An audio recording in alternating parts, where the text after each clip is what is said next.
श्री महाप्रज्ञ गुरवे नमः। ओम श्री महाप्रज्ञ गुरवे नमः।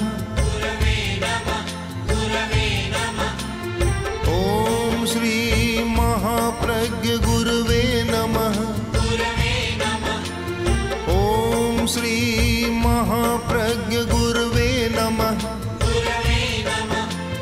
ओम श्री महाप्रज्ञ गुरवे नमः। केशी स्वामी भगवान महावीर के शासन काल में भी विद्यमान थे।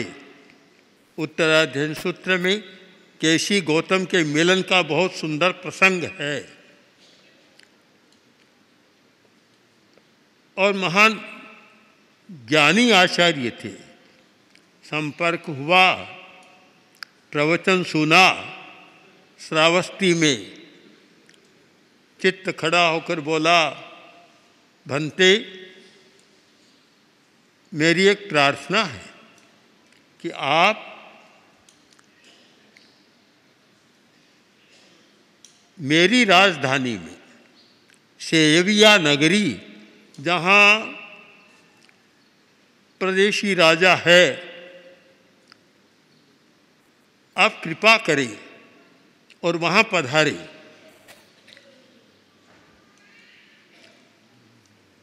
केशी स्वामी बोले कि चित्त, तुम्हारा राजा बहुत हिंसक है, क्रूर है, वहाँ आकर मैं क्या करूँगा? मैं तो वहाँ जाता हूँ जहाँ उपकार की संभावना होती है, वहाँ तो लगता नहीं, क्या करें अब? चित्त बोला, भंते जो लोग अच्छे हैं वहाँ तो आप जाते हैं, आपका धर्म है, आपका कर्तव्य है कि जो बुरे हैं उन्हें अच्छा कैसे बनाया जाए। जो अहिंसा में विश्वास करते हैं वहाँ आप जाते हैं, किंतु जहाँ हिंसा है वहाँ कैसे कार्य हो, आप करें, काम करें। आज भी बहुत बार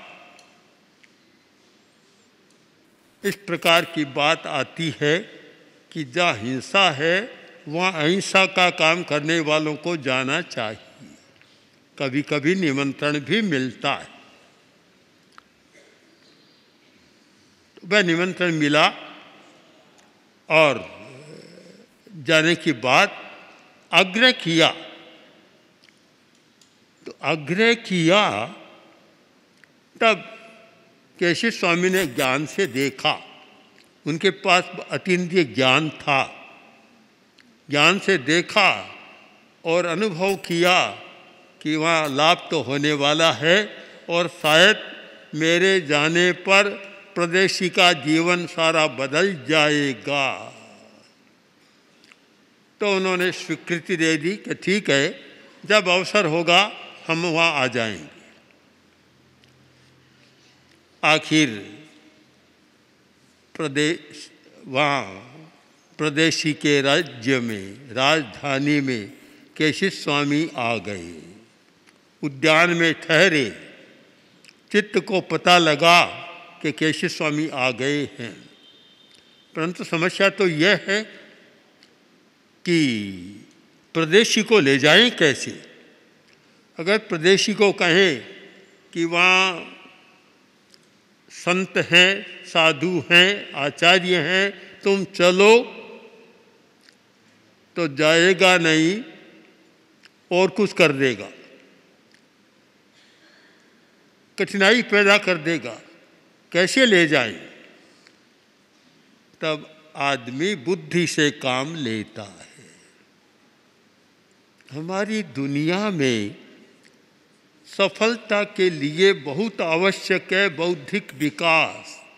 बुद्धि का बहुत विकास जरूरी है और इसीलिए बहुत लोग पढ़ते हैं बुद्धि का विकास। नंदी सूत्र में बुद्धि के अनेक प्रकार बतलाए हैं। 4 प्रकार मुख्य हैं। औत्पत्ति की, वैनयिकी, कार्मिकी, पारिणामिकी, 4 प्रकार की बुद्धि होती है। और बुद्धि बड़ी बड़ी समस्या को पार कर देती है। बुद्धिहीन आदमी उलझ जाता है, समस्या को सुलझा नहीं सकता। सब लोगों में बुद्धि समान नहीं होती। हम कहते हैं कि आचार्य भिक्षु में औत्पत्ति की बुद्धि थी। औत्पत्ति की बुद्धि, उसका तात्पर्य है कि कोई भी प्रश्न रखो, आज तक उस बारे में सुना नहीं, जाना नहीं, पढ़ा नहीं, प्रश्न का उत्तर तैयार, तत्काल उत्तर तैयार। औत्पत्ति की बुद्धि यानी भीतर से उसका समाधान निकलता है, बाहर से नहीं। वह तो बहुत बड़ी बात है। उस बुद्धि के लोग तो बहुत कम होते हैं जिनमें औत्पत्ति की बुद्धि हो, किंतु अभ्यास के द्वारा बुद्धि का विकास करने वाले लोग बहुत मिल जाते हैं। और बुद्धिहीन आदमी कुछ कर नहीं पाते, असफल हो जाते हैं। एक बार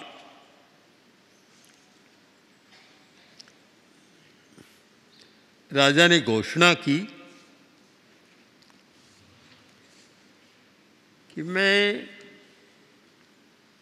उस व्यक्ति को अपना प्रधानमंत्री बनाऊंगा जो कमरे के भीतर बैठा है, दरवाज़ा बंद है, ताला लगा हुआ है, और खोल कर बाहर आ जाए, उसे मैं अपना प्रधानमंत्री बनाऊंगा। घोषणा हो रही है। पुराने ज़माने में था भी पटह वादन, पटह वादन हो रहा है, राजाज्ञा की घोषणा हो रही है। बाजार में लोग सुन रहे हैं, सुनते हैं, बड़ा अच्छा लगता है, मन भी ललचाता है। पर जब ये सुनता है अगली बात कि कमरे में बैठना, दरवाज़ा बंद, ताला लगा हुआ, और जो खोल कर बाहर आए उसे प्रधानमंत्री बनाऊंगा, ठंडे हो जाते। आखिर 4 व्यक्तियों ने साहस किया, बुद्धिमान थे, साहस किया और उन्होंने स्वीकार कर लिया कि हम कर देंगे ऐसा। तो 4 व्यक्ति आए, राजा आ गया, मंत्री आ गए, सब लोग आ गए। बड़ा कुतूहल था और चारों को कमरे में बंद कर दिया। अब चारों बंद हैं, भीतर बैठे हैं। उन चारों में एक आदमी बड़ा बुद्धिमान था, 3 साल के लोग थे, एक बड़ा बुद्धिमान था, बैठे हैं। अब तीनों ने सोचा, फंस गए, ये कैसे संभव है? मानतुंग सूरी तो सब है नहीं कि भक्तामर का एक एक श्लोक बोलते गए, एक एक ताला टूटता गया, वैसे तो हम है नहीं, कैसे होगा ये? बैठ गए, निराश हो गए 3। एक व्यक्ति बड़ा बुद्धिमान था, उसने सोचा कि राजा इतना मूर्ख नहीं हो सकता जो ऐसी असंभव बात करे। असंभव बात, तर्कशास्त्र में आता है कि असंभव बात करने वाला बुद्धिमान नहीं होता। किसी वैद्य के पास कोई व्यक्ति गया और बोला, महाराज ज्वर बुखार बहुत दिनों से आ रहा है, कोई दवा दो। तो वैद्य बोला, देखो तुम्हारा निरंतर ज्वर है, निरंतर रोज बुखार आ रहा है, मेरे पास तो कोई दवा नहीं है, पर मैं एक उपाय बताता हूँ कि नाग जिसने पृथ्वी को धारण कर रखा है, सहस्त्र नाग, उसके सिर पर मणि है, वह ले आओ, मैं तुम्हारे बुखार को ठीक कर दूँगा। असंभव बात कभी संभव नहीं, कैसे लाएगा? तो असंभव बात बस सोचता है कि राजा कोई असंभव बात कह नहीं सकता, और यह बात असंभव है कि किवाड़ बंद, ताला लगा हुआ और भीतर बैठा आदमी ताले को खोलकर बाहर आ जाए, असंभव बात राजा कर नहीं सकता। जरूर हमें धोखा दिया गया है, हमारी परीक्षा की बात कसौटी की गई है। घंटी बजी, समय हुआ, तीन तो बैठे रहे, सोचा अब यह संभव होना नहीं है, और जो सबसे अधिक बुद्धिमान आदमी था खड़ा हुआ, आया किवाड़ के पास, धक्का दिया, किवाड़ खुल गया, बाहर आया और प्रधानमंत्री बन गए। बुद्धि सफलता का द्वार, सफलता के लिए बहुत आवश्यक है बुद्धि। बौद्धिक विकास बहुत महत्वपूर्ण होता है, और जहाँ बौद्धिक विकास नहीं होता कोई बड़ा काम कर नहीं सकते। तो चित्त बड़ा बुद्धिमान था, उसने सोचा ऐसे तो नहीं जाएगा। एक युक्ति, एक कला, परदेशी के पास आया, आकर बोला महाराज वे आपने मुझे कंबोज देश के घोड़े दिए थे, उन घोड़ों को मैंने शिक्षित कर दिया है। बहुत हिंदुस्तान में अनेक देशों से घोड़े आते थे, कंबोज के घोड़े बड़े प्रसिद्ध थे, और 4 घोड़े आपने दिए थे मुझे, उनको शिक्षित कर दिया, और घोड़ों को बहुत शिक्षित किया जाता था। आज भी घोड़ों को बहुत शिक्षित किया जाता है। खेल में तो जानते ही है, हमने भी देखा। हम जब हरियाणा की यात्रा कर रहे थे और उमरा गांव है हांसी के पास, उमरा गांव जा रहे थे तो वहाँ एक व्यक्ति घोड़ा लेकर आया। उस घोड़े को देखा, इतना शिक्षित था कि जैसे ही कहा नमस्कार करो, नमस्कार की मुद्रा में आ गया। खड़े होकर हाथ जोड़ो तो एकदम खड़ा हो गया आदमी की तरह। कितने कर्तव्य दिखाए। तो घोड़ों को बहुत शिक्षित किया जा सकता है। 2 प्राणी ऐसे हैं, घोड़ा और बंदर और हाथी। हाथी बहुत शिक्षित किया जा सकता है। हमने देखा जब गुरुदेव दक्षिण भारत की यात्रा कर रहे थे तो वहाँ एक व्यक्ति, बड़ा धनी व्यक्ति था दक्षिण भारत का, और गुरुदेव का बड़ा भक्त बन गया। लगभग प्रतिदिन आता अपने हाथी को लेकर, और जब हाथी आता और जिस प्रकार वह वंदना करता, ऐसा लगता कि श्रावक वंदना कर रहा है। बड़ा शिक्षित हाथी था।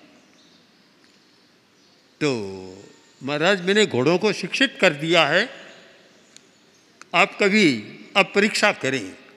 राजा बड़ा शौकीन था, बोला कभी क्यों, लो आज ही जाओ, रथ के जोतो 4 घोड़ों को और अभी चले। चित्त ने सोचा काम बन गया। चित्त सारथी था, चाऊ घंटे वह रथ और 4 अश्व वाला रथ, 4 घोड़े जोत दिए, वह सारथी बना। अब सारथी के हाथ में लगाम होती है। उसने राजा को इतना घुमाया ज़्यादा कि राजा श्रांत हो गया, थक गया। बोला चित्त, आज घोड़े तो तुमने बहुत बढ़िया तैयार किए हैं और मैंने देख लिया, अब मैं थक गया, अब तो थोड़ी देर विश्राम करने की जरूरत है। उसने कहा महाराज थोड़ी दूर पर अपना बगीचा है, अपना उद्यान है, वहाँ आप विश्राम करेंगे।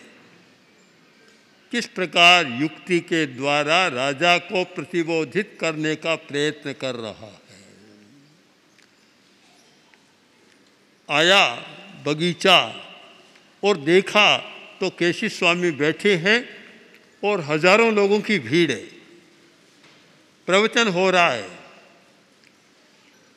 राजा ने देखा और बोला चित्त, हमारे बगीचे में ये कौन आ गई?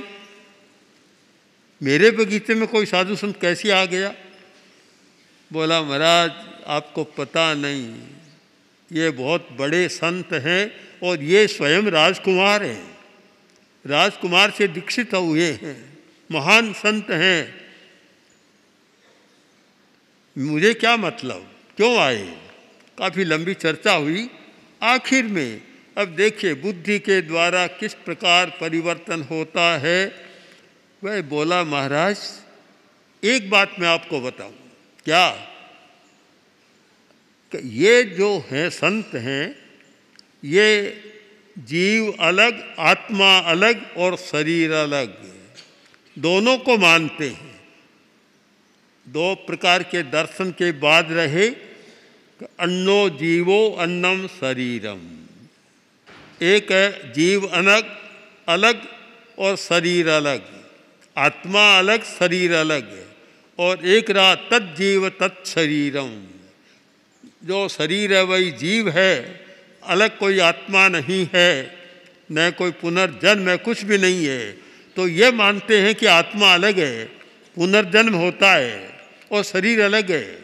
यह सुनते ही कैसी एकदम प्रदेशी के कान खड़े हो गई कि ऐसी बात है, अच्छा मौका है, मैं एक ही संत को समझा दूँ तो हजारों आदमी मेरे साथ समझ जाए।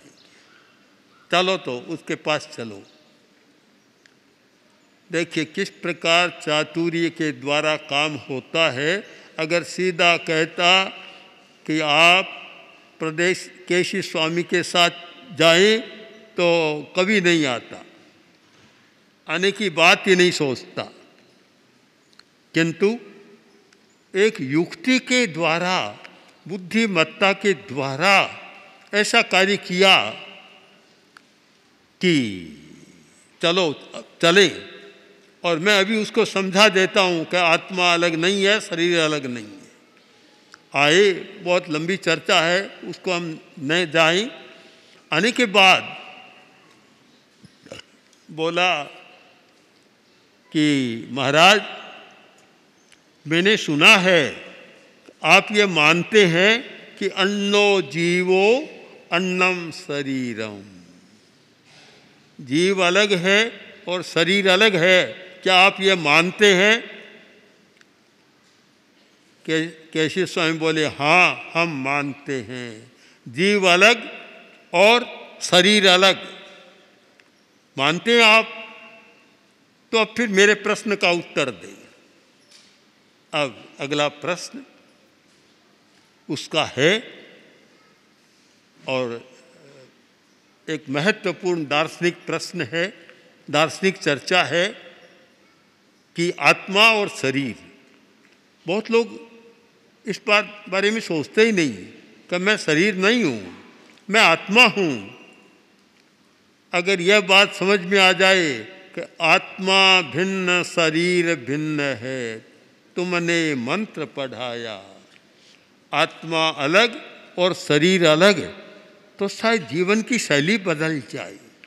पर इस बारे में ध्यान नहीं देते, सोचते नहीं है। अगर सोचने लग जाए तो काफ़ी परिवर्तन आ जाए। अब ये एक दार्शनिक चर्चा सामने आ गई। इधर केशव स्वामी बैठे हैं, उधर प्रदेशी राजा सामने खड़ा है और अब बैठ भी गया, जमकर बैठ गया कि आज मेरे प्रश्न का या तो आप उत्तर दें और नहीं आपको मेरे मत को स्वीकार करना होगा। इस संकल्प के साथ बैठ गए। तो मेरा सही बात है, आप आत्मा को अलग, जीव को अलग, शरीर को अलग मानते हैं। हाँ हम मानते हैं। तो अब मेरे प्रश्न का एक समाधान, मेरा एक प्रश्न है। अब केशी जो प्रश्न उपस्थित करेगा और केशव स्वामी क्या समाधान देंगे, इस पर हम फिर विचार करें। ओम ओम श्री महाप्रज्ञ गुरवे नमः।